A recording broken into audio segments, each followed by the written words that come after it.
I have recorded some short stories about historical figures, and this is from 15 Characters, Volume 2, the first entry in the collection, which is about the Austrian philosopher Ludwig von Wittgenstein and the fascist leader of Nazi Germany, Adolf Hitler. Here we go. The Rothschilds in Linz harboured some capable students, alongside rather mediocre ones. Nevertheless, it was a place in which young adults hoped to advance their respective aspirations. Alas, when one is aged 16, 17, or 18, one might not harbour any aspirations at all. But nonetheless, these young adults were shunted to Rothschilds in Linz, despite their adolescent apathy. The canteen had been completely deserted by everyone, except for 2 students. 7 long tables occupied the entire room, with 7 long chairs placed directly beneath them. The walls were drab and grey. All the other students had already eaten, except for 2. Ludwig Wittgenstein had rather timorously smoothed his tray to the corner of the room. He ate his beef, cabbages, and other assorted vegetables. He had better meals than this with his wealthy family, but he would have to make do with what the Rothschild offered. Wittgenstein had piercing eyes, jutting jaw, and a rather long nose. He devoured his meal, but he was interrupted by the presence of another student who had taken a seat directly in front of him. He looked up. The student had black eyes, short black hair, and an arrogant countenance. He stirred his beef with his fork. "Are you a Jew?" he asked. Wittgenstein had been taken aback by this question. Yes, he had endured anti-Semitic taunting multiple times in the past, but it was nonetheless annoying to be reminded of it once more. "Yes," he replied as he looked at the table, nervously gripping his fork and knife. "Are you wealthy?" "Yes," he cautiously replied. His father owned a monopoly on Austrian steel. They owned 13 mansions in Vienna alone. "Why do the other boys make fun of you?" "Because," Wittgenstein provocated, "because I've been put forward here, because I'm very clever.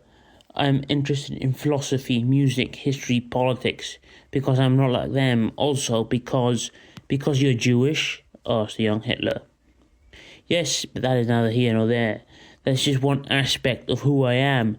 I am interested in ideas and art. Look, I'm reading this book right now. I hope to write something like this one day."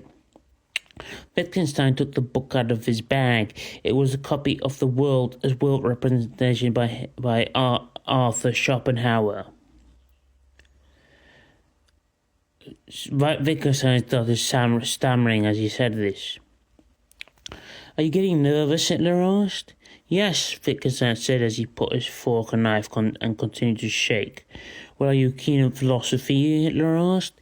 "Yes," Wittgenstein replied as he wiped the sweat off his brow. "Are you keen on music?" Hitler asked. "Yes." "Well, I like Wagner. Perhaps we could go together to see a performance of Tristan and Isolde." "Yes, that would be good," Wittgenstein said. "Are you a year below me?" "No, you're wrong. We are both the same age. We've been put forward a year, whilst I've been held back a year. We are the same age." Wittgenstein continued to feel nervous and shook. "Oh," he mumbled. "Yes, I like Wagner," Hitler continued. "I like art because I think that it is an assertion of the national German spirit." "The German spirit?" Wittgenstein asked. "Oh yes, I cannot stand the Habsburg monarchy. It is a degenerate, debased, crumbling institution. I'd rather that it all came crumbling down, so as to assert a common Germanic spirit." As he said this, his eyes lit up and his arms waved around. "Well, the Habsburg Empire has been in decline for a long time, but will it rise again?" Wittgenstein tentatively said. No, but I do not care. It will burn to the ground for all I care. I want Germany to expand, to assert itself. Bismarck did not go far enough. The whole of the Habsburg Empire should have been swallowed up by united Germany, Hitler asserted. That is a naive view. The Habsburg monarchy had been more powerful than Prussia for a long time, Wittgenstein said. I do not care. I have developed my views of German nationalism. I've read Fichte. Anyway, politics is tangential. I want to be a painter, Hitler asserted, banging his table with his fists. Are you good, Wittgenstein? Charlie asked. You bet, but my father does not think so. That is why he sent me to this academy. He wants me to be a bureaucrat, but I want to be a great artist.